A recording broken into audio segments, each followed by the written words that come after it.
Le site de Cordemais, comme les autres sites thermiques, est un site qui est mobilisé pour faire de l'ajustement entre la production et la consommation.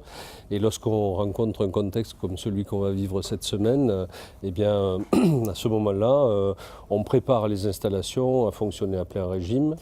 Sur Cordemais, actuellement, on a les 2 unités charbon qui fonctionnaient la semaine dernière, qui ont fonctionné ce week-end et qui vont fonctionner tout au long de la semaine pour faire face à la vague de froid.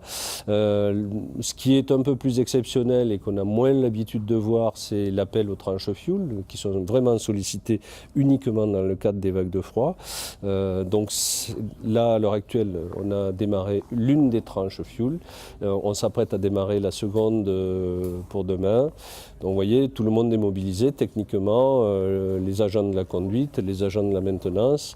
Et s'il fallait, on ferait appel éventuellement à une équipe d'astreinte, environ 60 personnes qui peuvent être mobilisées pour faire face à tout aléa.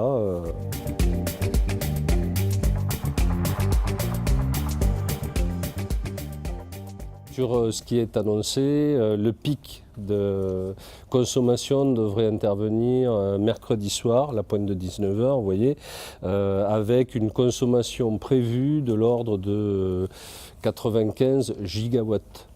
Donc c'est beaucoup, mais en 2012, on avait eu un pic à 102 gigawatts de consommation en puissance, si vous voulez. La pointe rencontrée était à 102, donc là 95 c'est un petit peu moins.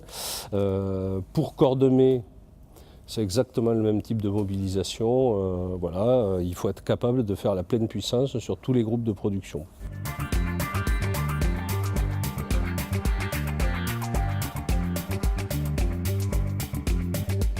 Sur l'unité numéro 4 de Cordemais, on était en phase d'essai de requalification. Vous voyez, on a changé le contrôle-commande, donc il faut tout vérifier.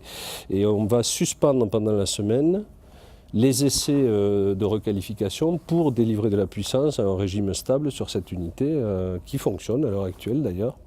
Donc voilà, on met toutes les chances de notre côté, à la fois pour passer la vague de froid, remplir notre mission, après un programme finalement industriel qui est réussi parce qu'on a tenu à la fois les délais, les coûts, donc une vraie performance, on va dire, en termes de gestion de projet et qui nous permet d'envisager un avenir à moyen terme.